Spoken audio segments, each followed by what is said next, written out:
सो एक बुक है and the name of the book is rich dad and poor dad. अब मुझे नहीं पता कितने लोगों ने ये बुक पढ़ी होगी, बट मेजॉरिटी लोगों का अगर रिकमेंडेशन होता है पहली बुक का तो वो होता है rich dad and poor dad. अब इस बुक में ना बहुत छोटी सी एज में जो राइटर होते हैं रॉबर्ट कियोसाकी, वो एसेट्स और लाइबिलिटी का डिफरेंस समझ जाता है। बेसिकली एसेट्स वो होता है जो अपने जेब में पैसा ला के दे और लाइबिलिटीज जो आपकी जेब से पैसा लेके जाए। So this is Sadiq Ansari and you are watching Edu Finance insights.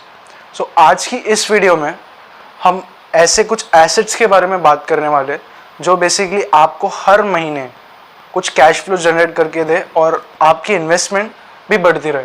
तो ऐसे डिफरेंट एसेट्स हैं जिसको हम डीप डाइव करने वाले हैं, हर एक एस्पेक्ट समझने वाले हैं उसका, उसके प्रोज क्या हो सकते हैं, उसके कॉन्स क्या हो सकते हैं। So let's dive into it. जो पहला एसेट हमारा होने वाला है वो आप में से कई लोगों को समझेगा, और पहले के लोग बोलते भी थे कि प्रॉपर्टी में इन्वेस्ट करना सबसे अच्छा इन्वेस्टमेंट है, और आज कहीं ना कहीं बहुत सालों के बाद हमें पता भी चलता है कि हाँ दैट इज़ राइट। तो सबसे पहली चीज़ जो है वो है प्रॉपर्टी इन्वेस्टमेंट।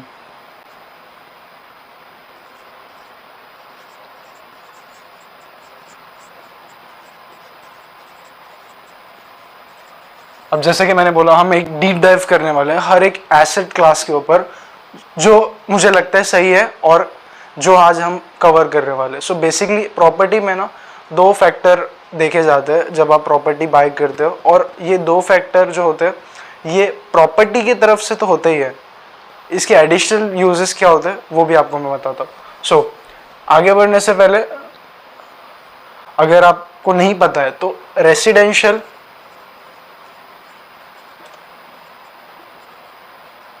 और कमर्शियल ये दो टाइप की प्रॉपर्टी होती है। अब जो फैक्टर है वो दोनों के लिए सेम होने वाला है, बट द थिंग इज आपको रिटर्न्स दोनों में अलग मिलने वाले। और जैसे कि मैंने बोला, ये प्रॉपर्टी में जब कोई इन्वेस्ट करना चाहता है तो सबसे पहली इंपॉर्टेंट फैक्टर होता है उसका एक बहुत ज़्यादा अमाउंट, बहुत कैपिटल ज़्यादा लगता है उसका, ठीक है, और उसके बेसिस पे उसको रिटर्न्स मिलता है। रिटर्न्स इन द सेंस उसको मंथली रेंट भी मिलता है, उसका रेंट भी मिलता है उसका प्रॉपर्टी का, और एप्रिसिएशन तो होता ही रहता है। अब जब रेंट और एप्रिसिएशन की बात मैं करूँ ना तो ये वेराई करता है आपने क्या किस चीज़ में इन्वेस्ट कर रखा है, क्या रेसिडेंशियल में कर रखा है या कमर्शियल में। सो बेसिकली पर्टिकुलरली अगर मैं अपनी बात करूँ तो कुछ कैलकुलेशंस मैंने रन की है। तो रेसिडेंशियल में अगर आपकी प्रॉपर्टी मंथली इनकम जो आती है वो आती है 50,000,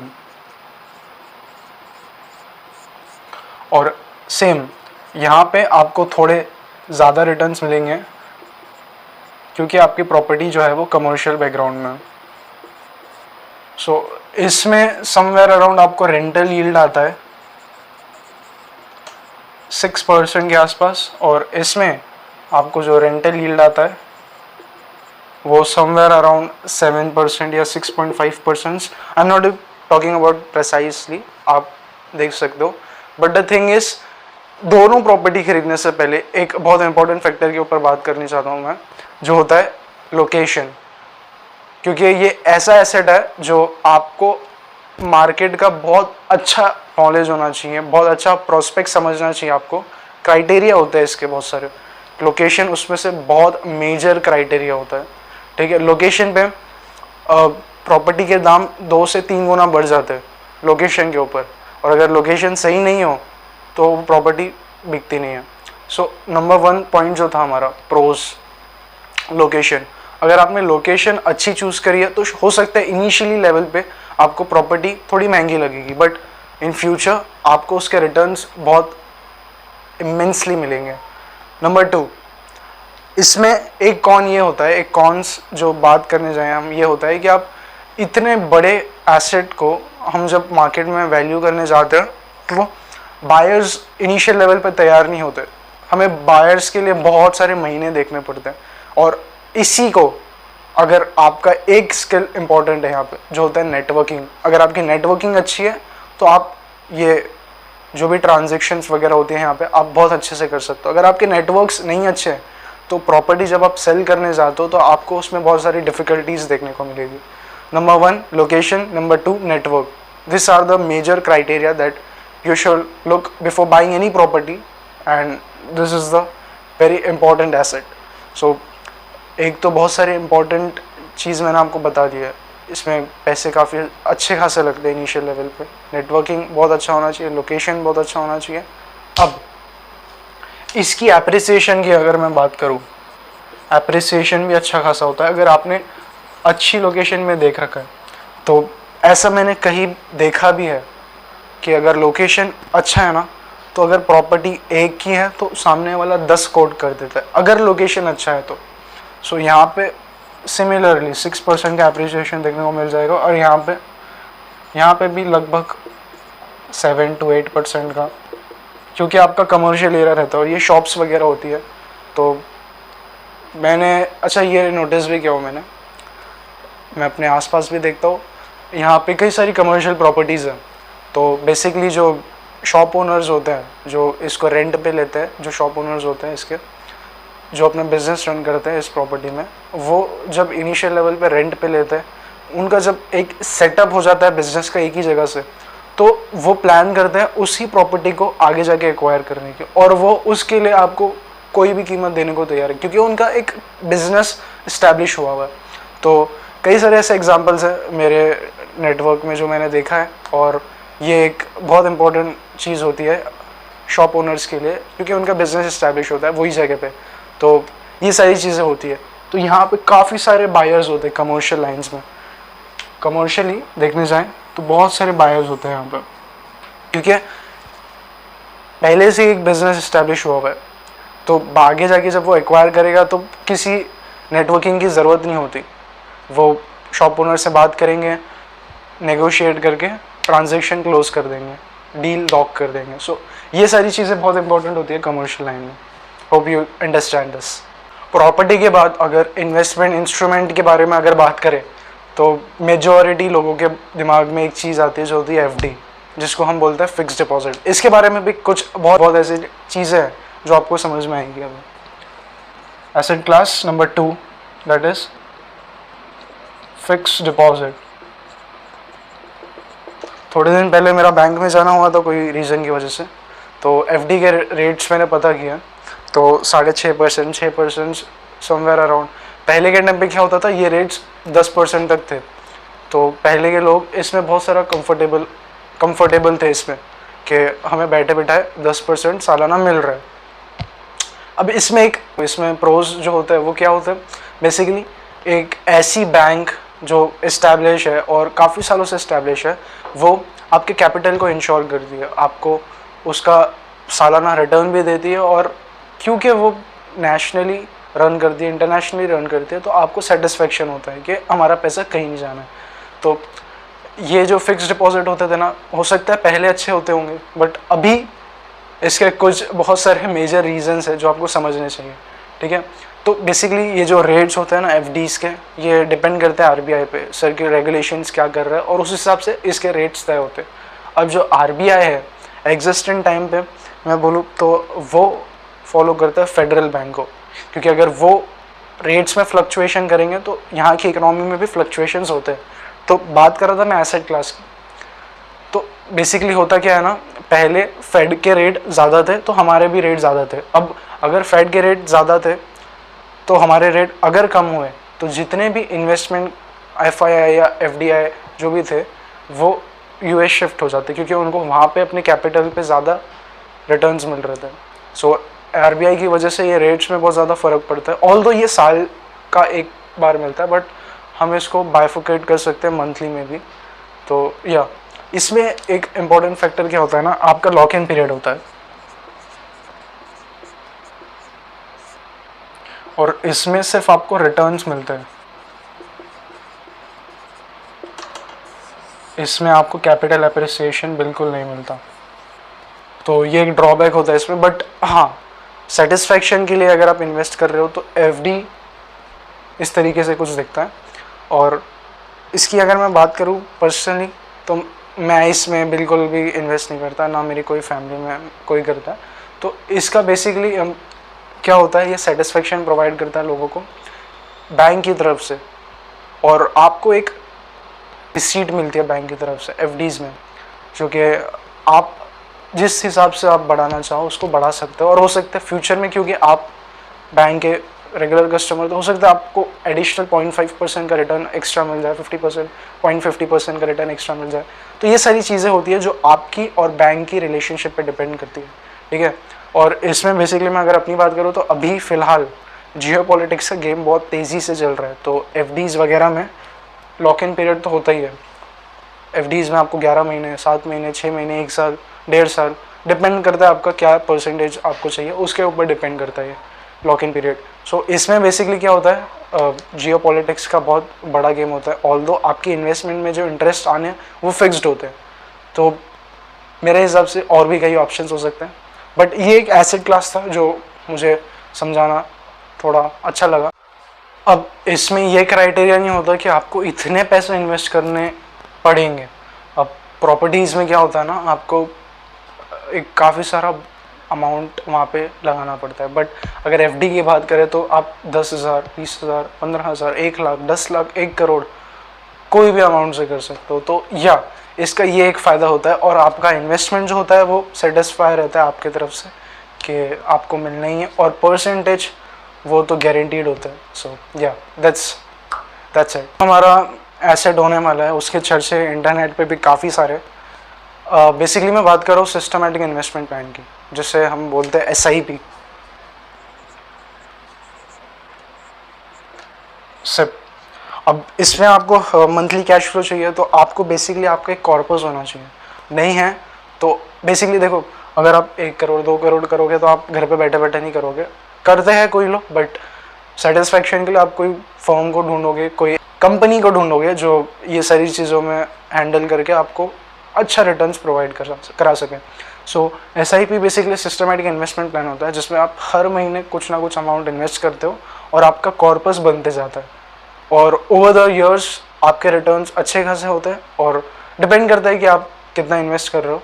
सो मैंने बात किया था मंथली इनकम से, तो मंथली इनकम के लिए इसमें भी प्रॉपर्टी के जैसा है, आपको 500-600 रुपये मंथली इनकम चाहिए? बिल्कुल नहीं, आपको अच्छा खासा चाहिए होगा 25,000, 30,000, 50,000 मंथली इनकम। तो इसमें आपका समवेयर अराउंड करोड़ 50 लाख रुपए होना ही चाहिए। तो ये भी प्रॉपर्टी के जैसा एक बहुत बड़ा इन्वेस्टमेंट टूल है, बट या कुछ चीज़ें इसमें समझेंगे।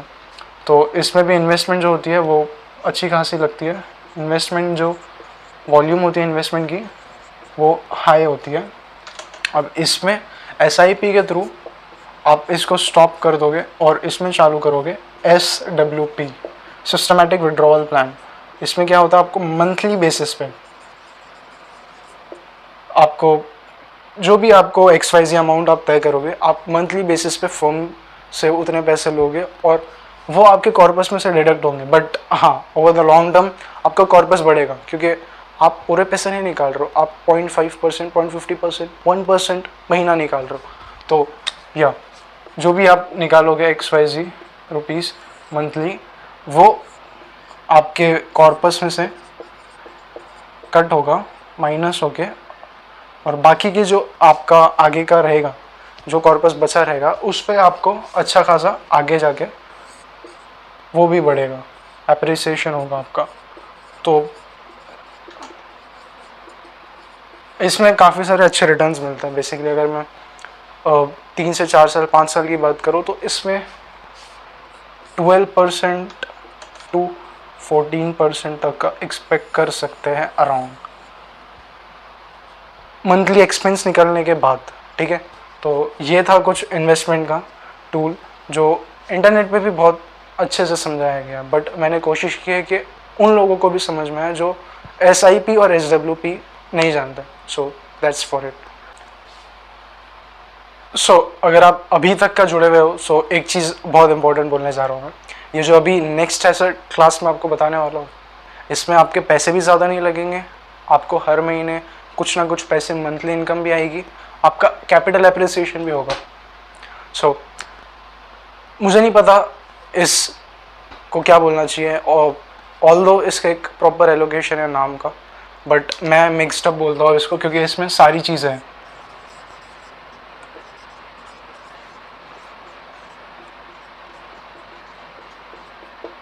मिक्स्ड अप इन्वेस्टमेंट, क्योंकि इसमें हमें प्रॉपर्टी की जैसे अप्रिसिएशन भी मिलता है, इसमें हमें इतना ही पैसा एलोकेट करना है, नॉट नेसेसरी। आप 20,000, 10,000, 15,000, 1 लाख, 2 लाख कुछ भी कर सकते हो, और डिविडेंड भी मिलता है। तो बेसिकली मैं बात कर रहा हूँ गवर्नमेंट के साथ टाई अप करने की, गवर्नमेंट के साथ इन्वेस्टमेंट करके मंथली इनकम जनरेट करने की, और जिससे आपका आगे जाके अप्रिसिएशन भी होगा, आपका कैश फ्लो भी क्वार्टरली आएगा। अब जिनको क्वार्टरली नहीं पता, तो बेसिकली फाइनेंशियल ईयर जो होता है हमारा, वो शुरू होता है 1 अप्रैल से और ख़त्म होता है 31 मार्च को। सो क्वार्टर जो होते हैं वो 3-3 महीने के 4 क्वार्टर होते हैं, ठीक है। तो ये 3 महीने के दौरान ही आपको एक बार डिविडेंड मिलेगा, हर 4 बार। तो आप जब इसको सम करोगे, इसका टोटल करोगे, तो आप हर महीने से उसको बाइफोकेट कर सकते हो। सो मैं जो इसकी बात कर रहा हूँ, अभी गवर्नमेंट ने बहुत सारे रोड टैक्सेस, बहुत सारे इंफ्रास्ट्रक्चर पे काम किया। अब मैं बजट देख रहा था जब 2 फरवरी को, तो मैंने एक चीज़ नोटिस करी कि गवर्नमेंट का 3.5 से 4 लाख हज़ार कुछ करोड़ का इन्वेस्टमेंट इंफ्रास्ट्रक्चर पे लगा हुआ है। तो 4.5 lakh crore, I am right. So 4.5 lakh crore इस पे लगा हुआ है इन्वेस्टमेंट इंफ्रास्ट्रक्चर पे, क्योंकि बहुत इंपॉर्टेंट होने वाला है। अगर आप मुंबई पुणे हाईवे देखोगे, कनेक्टिंग हाईवे, और बहुत सारे ऐसे हाईवे हैं जो गुजरात और कई सारे जगह से कनेक्ट करते हैं, तो उनके बीच में ना टोल्स आते हैं जहाँ पे आपको टैक्स देना होता है, रोड टैक्स। अब क्या आप जानते हो, वो रोड टैक्स दे के भी आप कमा सकते हो। सब लोग तो पैसे दे रहे हैं उनको, बट आप गवर्नमेंट के साथ इन्वेस्टमेंट करके, गवर्नमेंट के साथ ही आप अपने कैपिटल का अच्छा यूज़ कर सकते हो। सो इंफ्रास्ट्रक्चर प्रोजेक्ट्स ऐसे कई सारे होते हैं all over the country, India की मैं बात कर रहा हूँ, जहाँ पे आपको इस तरीके से इन्वेस्टमेंट के चीज़ें मिल जाएगी, इस तरह की चीज़ें मिल जाएगी, और इसको बोलते हैं infrastructure bond, InvIT, infrastructure investment plan. अब ये कई सारे हैं, IRB है, मैं रिकमेंडेशन नहीं दे रहा हूँ, बस ये है ही, आप देखोगे जाके तो 2-3-4 आपको मिल ही जाएंगे, इससे ज़्यादा नहीं है। IRB है और बाकी कई सारे हैं, आप जाके देख सकोगे। तो इसमें बेसिकली क्या होता है ना, आपको डिविडेंड अच्छा खासा मिलता है। आपकी जो डिविडेंड की इनकम होती है वही अराउंड 12% के आसपास होती है। मैं कोई रिकमेंडेशन नहीं दे रहा हूँ, आपको समझ में आएगा तो ही आप करो, नहीं तो it's not for cup of tea. So इसमें 12% तो आपको डिविडेंड से मिलेगा, और एप्रिसिएशन जो होगा अपर 10% का होता है, तो समवेयर अराउंड 22% निकलता है। बट हाँ, अगर आपको समझ में आएगा तो ही आप करो। इसमें क्या होता है ना, आपको यूनिट्स मिलते हैं, और वो उन यूनिट्स पे आगे जाके आपको डिविडेंड अनाउंस किया जाता है, और फिर डिविडेंड मिला जाता है। तो ये क्रेडिट डिविडेंड आपके सीधा बैंक अकाउंट में होता है। अब जिनको मैंने ये समझाया, इन्वेट, IRB वगैरह जो भी है, ये बेसिकली इसमें इन्वेस्ट कैसे कर सकते हैं, आपका एक प्रॉपर डीमेट अकाउंट होना चाहिए। अब डीमेट अकाउंट क्या होता है, डीमेट अकाउंट वो अकाउंट होता है जिसमें आप स्टॉक्स में और बाकी सारी चीज़ों में आप इन्वेस्ट कर सकते हो, और इसमें आपका बैंक अकाउंट और आपका डीमेट अकाउंट अटैच होता है, ठीक है। और इसमें कोई दिक्कत वाली बात नहीं है, ये सेबी की तरफ से बहुत ज़्यादा रेगुलेट होता है इस सब चीज़ों में, तो ये एक सेफ चीज़ होती है। तो बेसिकली अगर आपको डीमेट अकाउंट ओपन करना है, बहुत सिंपल है, मैंने लिंक डिस्क्रिप्शन में दे दिया है। आप बस आपका मोबाइल नंबर लॉगिन कीजिए और आगे का प्रोसेस, आगे के डॉक्यूमेंटेशन कंप्लीट किए, KYC वगैरह। अगर आपसे नहीं होता है तो डोंट वरी, आपको कुछ ही समय में कंपनी की तरफ से कॉल आएगा and they will guide you accordingly. So yeah, that's for the day. अभी इस पर आपको अच्छा खासा 22% का रिटर्न मिलता है। तो ऐसा बोल सकते हैं कि प्रॉपर्टी, SIP, फिक्स डिपॉजिट, और ये, इसमें से आज का विनर जो रहा है हमारा, वो that is mixed up investment. अब जिस तरीके से मैंने इंफ्रास्ट्रक्चर का आपको बताया ना,